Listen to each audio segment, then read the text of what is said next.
తిరుమల లడ్డూ ప్రసాదంలో జంతువులకు కలిసింది, కౌ ఫ్యాట్ కలిసింది, పిగ్ ఫ్యాట్ కలిసింది, ఫిష్ ఆయిల్ కలిసింది అని ఎలాంటి ఆధారాలు లేకుండా ఎప్పుడైతే ముఖ్యమంత్రి దగ్గర నుంచి వాళ్ళ కుమారుడు దగ్గర నుంచి ఉప ముఖ్యమంత్రి వరకు చాలా దారుణంగా మాట్లాడడం మొదలెట్టారో అప్పటి నుంచి ప్రతి సెకండు వాళ్ళు ఇందులో కూరుకొని తప్పుల మీద తప్పులు చేసుకుంటూ మరింత కూరుకుపోతూ ఉన్నట్టున్నారు. బేసిక్గా దాని నుంచి బయటపడడం కోసం కాసింత వీళ్ళు మౌనంగా అయినా ఉండొచ్చు, లేదంటే పశ్చాత్తాపమైనా వ్యక్తం చేయొచ్చు. ఇవేమీ కాకుండా అధికారం ఉంది, మన దగ్గర అధికారం ఉంది, మనదే పై చేయి కావాలి అని వీళ్ళు పడే తాపత్రయం వాళ్ళు మరింతగా కూరుకుపోతున్నారు ఆ విషయంలో. బహుశా వాళ్ళు ఒక ఏమంటారు ఆ విషయాన్ని గమనిస్తున్నారో లేదో తెలియడం లేదు. అసలు జంతువులకు వేమీ కలవలేదు అని సిబిఐ ఛార్జ్షీట్లో మెన్షన్ చేసిన తర్వాత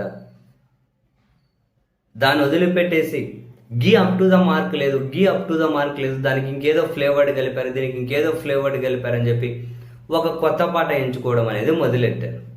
ఈ క్రమంలో టీటీడీ మాజీ చైర్మన్ భూమన కరుణాకర్ రెడ్డి గారు ఈరోజు మీడియా సమావేశం నిర్వహించి మరికొన్ని సంచలనమైన విషయాలు బయటపెట్టారు.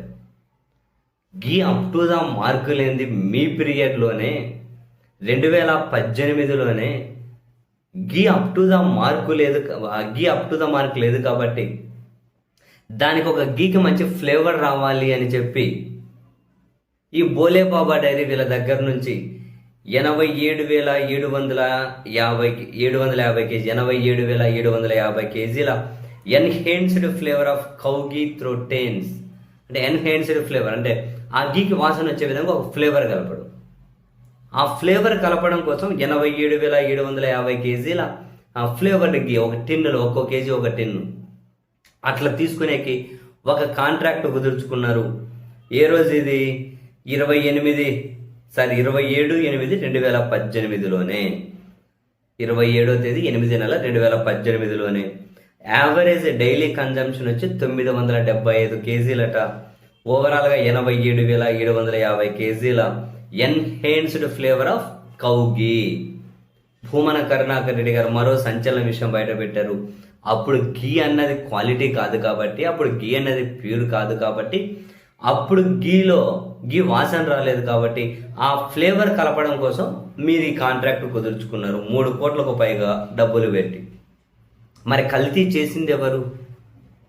గీలో అవి ఇవి కలిపి ఫ్లేవర్ తీసుకొని వచ్చింది ఎవరు? మీ హయాంలోనే. మరి దీనికి ఖచ్చితంగా సమాధానం చెప్పాలి అప్పుడు ఉన్నవాళ్ళు. ఎందుకు ఎన్హాన్స్డ్ ఫ్లేవర్ ఆఫ్ కౌ గీ అనేది 87,750 కేజీల ఒక టిన్నులో, ఒక్కోటో కేజీతో టిన్నులు ఎందుకు తీసుకున్నారు? రోజుకు 975 కేజీల కన్జంప్షన్ ఎందుకు అయింది? అసలు ఒక ఫ్లేవర్డ్కి ఎందుకు తీసుకోవాల్సి వచ్చింది అన్నది భూమన కరుణాకర్ రెడ్డి గారి ప్రధానమైనటువంటి పాయింట్.